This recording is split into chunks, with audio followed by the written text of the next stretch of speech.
Welcome to BRK health. This is we our ఈ రోజు మనతో పాటు స్టూడియోలో ఉన్నారు డాక్టర్ నివేద్ రావు గారు, surgical oncologist from Medicover hospitals. నమస్కారం డాక్టర్ గారు. నమస్తే అండి. ఎలా ఉన్నారు డాక్టర్ గారు? Good, thank you. డాక్టర్ గారు, ఈ మధ్య కాలంలో మనం చూసుకున్నట్లయితే స్మోకింగ్, డ్రింకింగ్ పక్కన పెడితే స్మోకింగ్ చాలా ఎక్కువైపోయింది.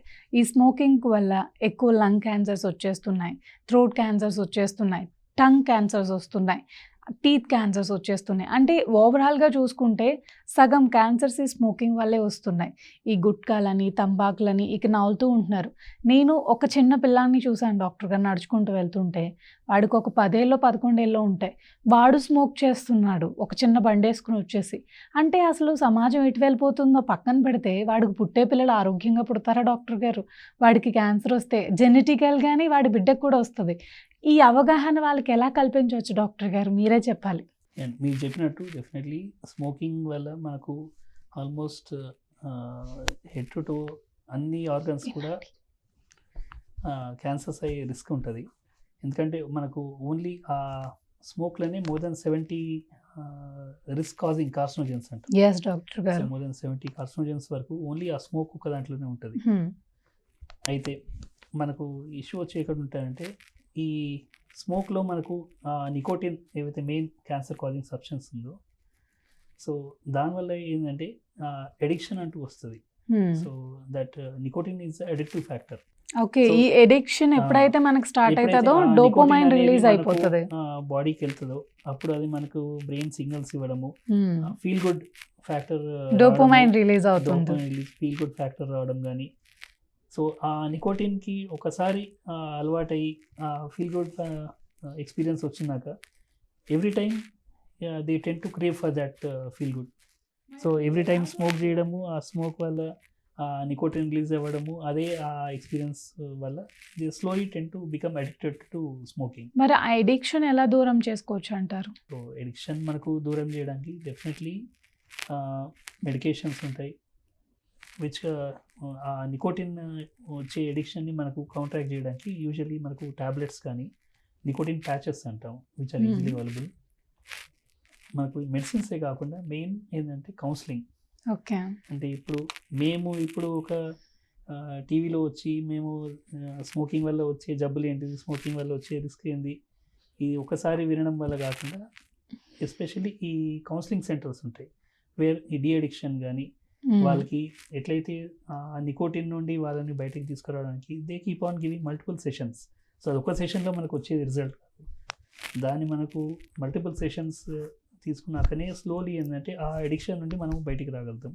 And definitely family support plays a very big role. So మనకు ఫ్యామిలీ సపోర్ట్ కూడా ఇంపార్టెంట్, ఎస్పెషల్లీ ఈ డీ అడిక్షన్ టైంలో. ఒకవేళ స్మోకింగ్ అలవాటు ఉన్న వాళ్ళలో లంగ్ క్యాన్సర్ కనుక వస్తే డాక్టర్ గారు మీరు ఎలా ట్రీట్ చేస్తారు? First of all treatment start చేస్తారా, వాళ్ళతో స్మోకింగ్ని స్టాప్ చేస్తారా? సో మేము యూజువల్గా మాకు పేషెంట్ ఎప్పుడైనా ఈ లంగ్ క్యాన్సర్ డిటెక్ట్ అయ్యి మా దగ్గర వచ్చినప్పుడు మేము ఫస్ట్ అదే అడుగుతాము, మీకు లంగ్ క్యాన్సర్ ట్రీట్మెంట్ తీసుకోవాలని ఉంది అంటే you have to stop smoking and come. ఒకవైపు మనము క్యాన్సర్ ట్రీట్ చేయడం కోసము పేషెంట్తో పాటు వాళ్ళ ఫ్యామిలీ, డాక్టర్స్ అందరం ఎంత కష్టపడుతుంటే ఆయన మళ్ళీ బయటికి వెళ్ళి స్మోక్ చేస్తున్నాక అసలు చేసిన కష్టానికి వృధా అయిపోతుంది. సో వాళ్ళు నిజంగా ట్రీట్మెంట్ తీసుకోవాలని వాళ్ళు అనుకుంటే మాత్రం they have to quit smoking, only then we can start treatment. Okay, మరి ఇప్పుడు రీహాబిలిటేషన్ సెంటర్కి పంపించి వాళ్ళు క్యూర్ అయ్యాక కంప్లీట్గా అండ్ రిటర్న్ బ్యాక్ మీ దగ్గరికి రమ్మంటారా, అంటే మనకు లేకపోతే మీరే మార్చే ప్రయత్నం చేస్తారా వాళ్ళని? అంటే మనకు ఒకసారి క్యాన్సర్ డయాగ్నోస్ అయినాక తనను మళ్ళీ రీహాబిలిటేషన్ కానీ సెషన్స్ కౌన్సిలింగ్ పంపించి మనం ఆయన డేట్ వచ్చినాక ట్రీట్మెంట్ స్టార్ట్ చేయలేము. బై దెన్ తను ప్రోగ్రెస్ అయిపోతాడు, it will be beyond any treatment possibility అప్పుడు. సో యూజువల్గా ఏంటంటే simultaneously will ask him to quit smoking. So definitely ఆయన వచ్చినప్పటి నుండి we ask him to stop smoking. దానికి కావాల్సిన మెడికేషన్స్ అంటూ స్టార్ట్ చేస్తాము. ప్లస్ ఆల్రెడీ ఆ స్మోకింగ్ వల్ల లంగ్స్ అంతా దాని ఫంక్షన్ కాంప్రమైజ్ అయిపోయి ఉంటుంది. It won't be like normal తన లంగ్ కెపాసిటీ అనేది ఉండదు.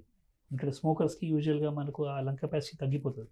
ఓకే, సో అందుకు ఏంటంటే వాళ్ళని బిఫోర్ ఈ ప్లాన్ ఫర్ ఎనీ ట్రీట్మెంట్ వాళ్ళకి లంగ్ ఎక్సర్సైజెస్ కానీ బ్రీతింగ్ ఎక్సర్సైజెస్ చేయించడము, స్పైరోమెట్రిక్స్ ఇవ్వడము, ఇవన్నీ ఏంటంటే అట్లీస్ట్ ఒక 1 వీక్ 2 వీక్స్ తను కంప్లీట్ స్మోక్ అవాయిడ్ చేసి ఈ బ్రీతింగ్ ఎక్సర్సైజ్ చేసుకోగలేండు, లంగ్ కెపాసిటీ మనకు ఎంత ఉంది చూసుకుంటాం.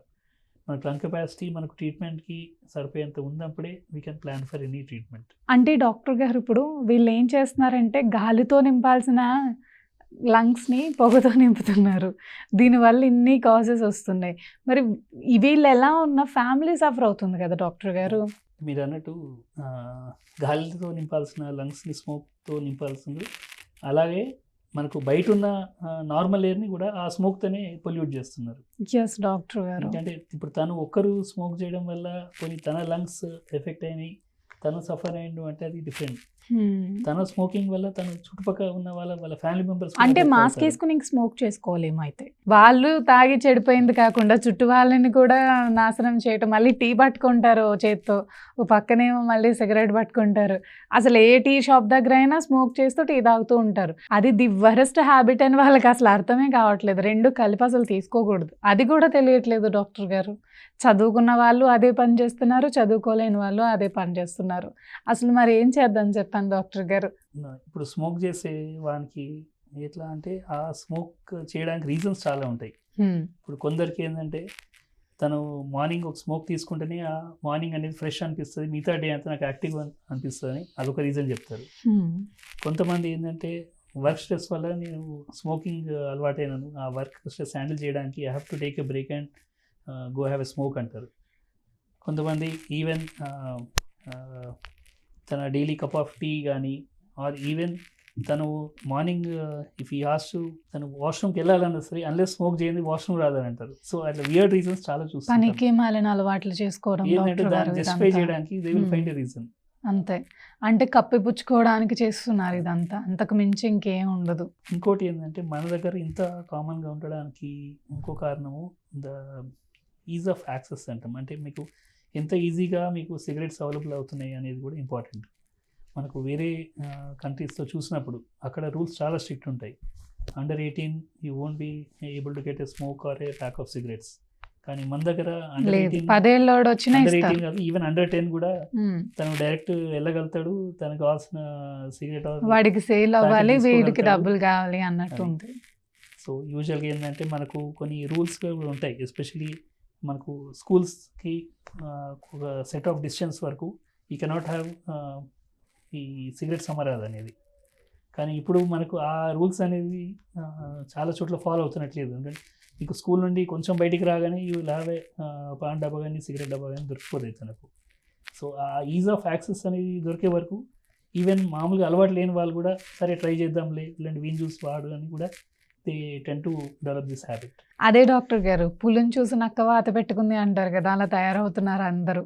మనం చెప్పే వరకు చెప్తాం, వింటారా వినరా అనేది వాళ్ళ ఇష్టం ఇంకంతే. Thank you so much doctor గారు, నైస్ ఇన్ఫర్మేషన్ ఇచ్చారు. నమస్కారం. Thank you.